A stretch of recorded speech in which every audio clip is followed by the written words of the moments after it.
আসসালামু আলাইকুম। এই মুহূর্তে আছি আমরা কুড়িগ্রাম জেলার সিলমারী উপজেলায় ঐতিহাসিক সেই জোরগাছ বাজারে। বাজারটি মূলত গরু ছাগল এবং স্টক বাণিজ্যের জন্য বেশ আলোচিত। আসন্ন ঈদুল আজহাকে সামনে রেখে চলছে গরু ছাগল মহিষের বেচাকেনা বাজারটিতে। বিভিন্ন জায়গা থেকে ক্রেতা বিক্রেতারা এই বাজারটিতে আসেন গরু ছাগল মহিষ ক্রয় বিক্রয় করতে। বাজারটি মূলত রবিবার এবং বুধবার লেগে থাকে সপ্তাহে 2 দিন। সামনে কোরবানি ঈদ রেখে বাজারটি জমজমাট হয়ে উঠেছে। চিলমারী উপজেলার জোরগাছ গরুর হাট একটি ঐতিহ্যবাহী ও গুরুত্বপূর্ণ বাণিজ্যিক কেন্দ্র হিসেবে পরিচিত।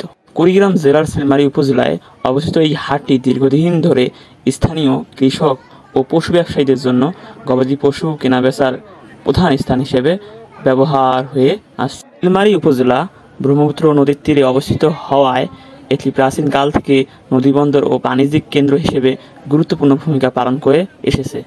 এই অঞ্চলের হাট বাজারগুলো, বিশেষ করে জোরগাছ হাট, স্থানীয় অর্থনীতিতে গুরুত্বপূর্ণ অবদান রেখেছে।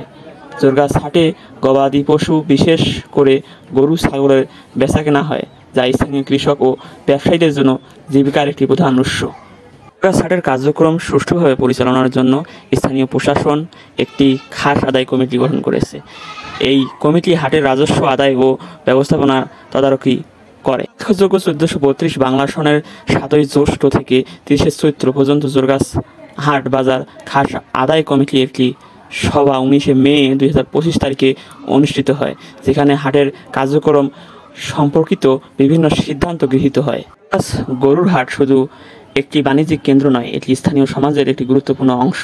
হাটের মাধ্যমে স্থানীয় কৃষক ও ব্যবসায়ীরা তাদের গবাদি পশু বিক্রি করে অর্থ উপার্জন করেন, যা তাদের জীবিকা নির্বাহে সহায়তা করে। এছাড়া হাটটি স্থানীয় সাংস্কৃতিক ও ঐতিহ্যের ধারক হিসেবে বিবেচিত হয়। এভাবেই চিলমারী উপজেলার জোরগাছ গরুর হাট স্থানীয় অর্থনীতি সমাজের একটি গুরুত্বপূর্ণ ভূমিকা পালন করে আসছে।